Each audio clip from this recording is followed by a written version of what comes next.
I'm an author. I blog. I podcast.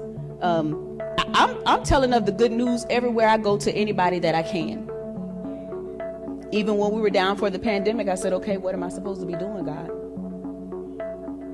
But that's what we're supposed to do. We're supposed to pray and ask God, okay, what direction now? Amen. Point number 2 is fuel your faith.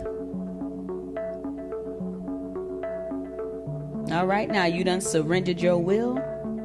You done told God, Father, have your way. Here I am. Show me which way to go. And now you're excited about doing the things of God, but you got to fuel your faith. So in the corporate world, we would call this mindset training. Right? We call this mindset training. So here's my question now. Y'all ready for this one? Y'all ready for this question? My question for this is, can you relinquish control and trust God's guidance?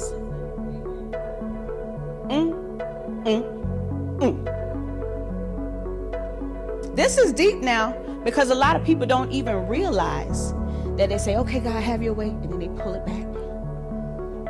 Okay, God, I'm going to follow you, and then they pull it back.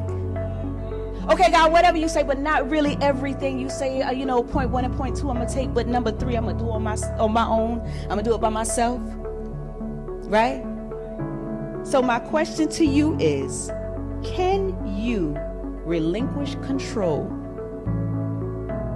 and trust God's guidance? And I'm going to tell you, it's not an easy thing, because you get prophesied to.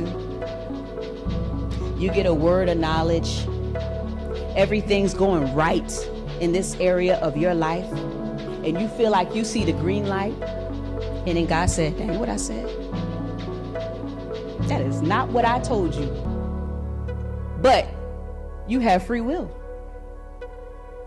So you have the ability to choose whether you're going to hear God and follow him, or whether you're going to say, I think I'm going to go this path right here. Right?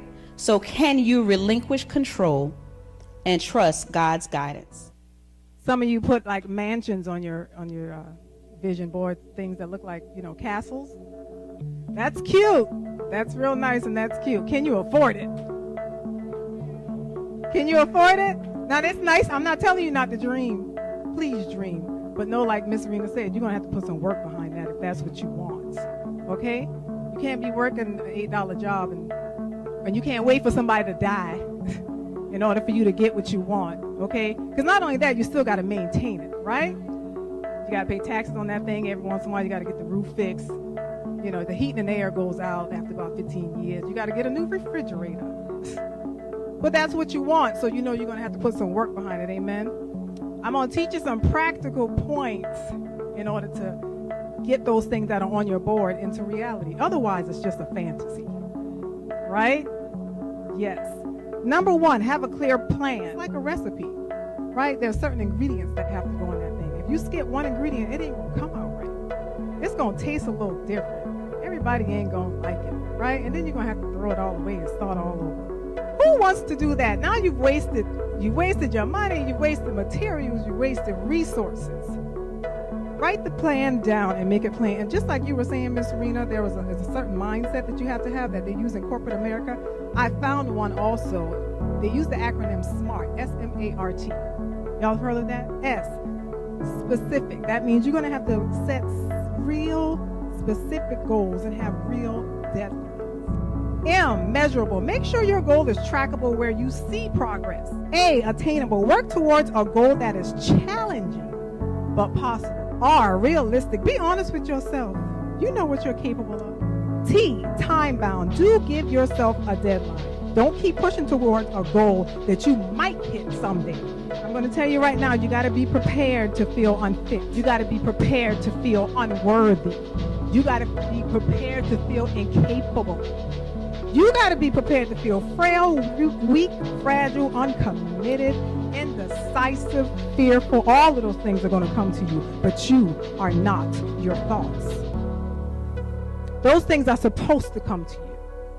You know why? Because anything that comes easy does not come with any glory. If there's no glory, if you haven't been through anything, if you haven't grown through anything, haven't had to stretch through anything, haven't had to be broken through anything, you won't give God the glory. You will say, look what I did. Look what I got. Look what, because it was just handed to you. You ain't had to work for it. Your faith wasn't stretched. It's not going to grow. And therefore, when you accomplish this goal, and you've been through all that, you can say, you know what? I can accomplish this goal. And in life, it is never deja vu, but your spirit man remembering what God spoke into you. So when you always have that moment, or just a time that you just feel like, God, I've been in this place, I spoke to this person, I did this very thing. It's not that you had, it's that you're living the very thing God spoke when he created you over your life. You'll also want to embody it, align your actions, and make no excuses. Have you ever asked somebody what they wanted and they did not know, and they talked in circles? Well, I want this, I want that. Well, no, I really don't want it like that, but maybe like this. If you don't even know, how is God going to bless that? And you can't even clearly explain what it is you want. Then you're going to take action. Hint, walk into manifestation. It requires you to move. You may have to walk to see a salesman, go to see a realtor, or go to the bank, and you may want to check out some dating sites if you're looking for a spouse, or at least get out of the house. Finally, you are going to surrender. You're going to yield to the power and control of God. Don't try to figure it out, and just trust the process. Take pleasure, enjoyment, truly find peace and fulfillment in the Lord, and he will give you the desires of your heart.